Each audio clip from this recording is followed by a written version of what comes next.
Paper leak విషయం పక్కదారి పట్టించడానికి కేటీఆర్ పై అక్రమ కేసు పెట్టి ఈ చిల్లర ప్రయత్నం చేశారు. 10వ తరగతి పరీక్షలు కూడా సరిగా నిర్వహించడం చేతగారి ప్రభుత్వం ఇది.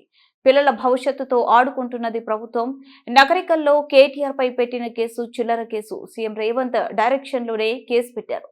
పరీక్షలు సరిగా నిర్వహించమని కోరితే కేసులు పెడుతున్నారు. ప్రశ్నించిన వారిపైనే కేసులు నమోదు చేస్తున్నారు. బీఆర్ఎస్ పార్టీకి నాయకులకు కేసులు కొత్త కాదు, పోరాటం కొత్త కాదు. ముఖ్యమంత్రి కార్యాలయం నుండి ఆర్డర్ రాగానే సెకండ్ల మీద కేసులు నమోదు చేస్తున్నారు. పేపర్ లీకేజ్ కేసులో అసలు నిందితులను తప్పించారు. నిర్వహించడం చేత గాని దరిద్రమూర్తనం నుంచి బయటపడడానికి ఈ కేసు చేసేది కాదు. ఇది స్పష్టంగా ముఖ్యమంత్రి ఆదేశాల మేరకు నమోదు చేయబడ్డ కేసులు తప్ప ఇంకొకటి కాదు.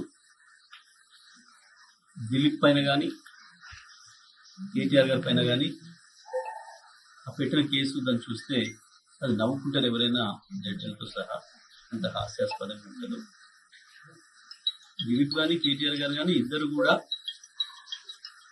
అరెస్ట్ అయిన వార్త వచ్చిన తర్వాతనే, ఆ నేరస్తులు ఎవరో ప్రభుత్వమే చూపించిన తర్వాతనే, పోలీస్ శాఖ చూపించిన తర్వాతనే వెంటనే దీనిపైన విచారణ చేయండి, దోషులపైన చర్యలు తీసుకోండి, పరీక్షలు సక్రమంగా నిర్వహించండి అని చెప్పారు.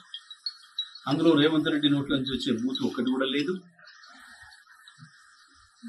అసభ్య పదజాలం అసలు లేదు. ఎవరినో కించపరిచి దాంట్లో అసలు ఏమాత్రం కూడా లేదు. ప్రభుత్వాన్ని డిమాండ్ చేసింది, పరీక్షలు నిర్వహణ నేర్చుకోండి, పిల్లల భవిష్యత్తుతోనే ఆడుకోకండి.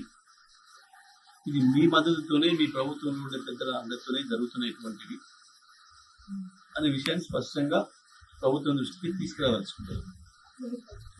కానీ వాళ్ళ ఆగమేఘాల మీద దాదాపు పిటిషన్ రాకముందే ఎఫ్ఐఆర్ రెడీ చేసి పెట్టుకున్నట్టున్నారు. వాస్తవానికి బిఎన్ఎస్ ప్రకారం 15 రోజులు ఎప్పుడైనా చేసి పిటిషన్ ఇచ్చిన తర్వాత ఎఫ్ఐఆర్, కానీ సెకండ్ల మీద పిటిషన్ ఇవ్వడం, ఎఫ్ఐఆర్. పైగా ఇక్కడున్న ఈ చోట నాయకుడు ఎవరో కేటీఆర్ గారికి తెలుసట, ఆల్రెడీ వారి సామాజిక వర్గం ఏందో కూడా తెలుసట. ఇంకా చాలా ఆశ్చర్యంగా ఉంది. అంటే ఇది ఏంది? ప్రభుత్వం తన అసమర్థతను, తన చేతకంతనాన్ని బయట పెట్టకుండా ఉండడం కొరకు ఏదో భయపెట్టించి రాజ్యం చేస్తామనే ఒక ముఖ ప్రయత్నం. ఇదే సందర్భంలో పేపర్లు లీక్ అయిన విషయం చర్చకు రాకుండా ఉండాలంటే ఇటువంటిది ఏదో జరగాలి ఇంకొకటి అని చెప్పి ఒక చిల్లర ఎత్తుగడలో భాగంగా చేసే కేసు తప్ప ఇది ఇంకోటి కాదు. నల్గొండ జిల్లా ఎస్పీ మీకు సమాధానం చెప్పాల్సి ఉంటుంది.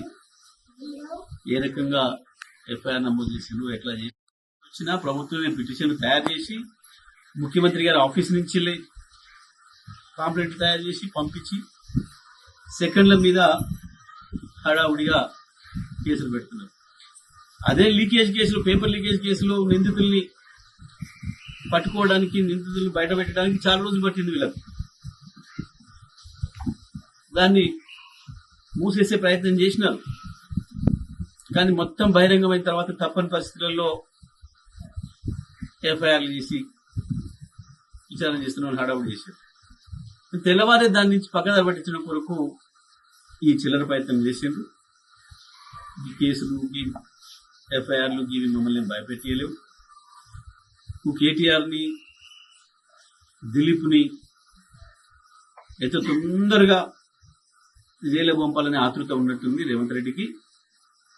రేవంత్ రెడ్డి ఈ చిల్లర ప్రయత్నాలు మానుకో, ఈ చిల్లర వేషాలు మానుకో. ఇటువంటివి హనుమంతుని ముందట పుట్టుగంతులు లాంటివి. ఉద్యమాల నుంచి వచ్చిన వాళ్ళం, ఈ కేసులు ఇవన్నీ తెలియని వాళ్ళం కాదు. ఇప్పటికైనా పరిపాలన నేర్చుకో తప్ప ఈ చిల్లర ప్రయత్నాలతోని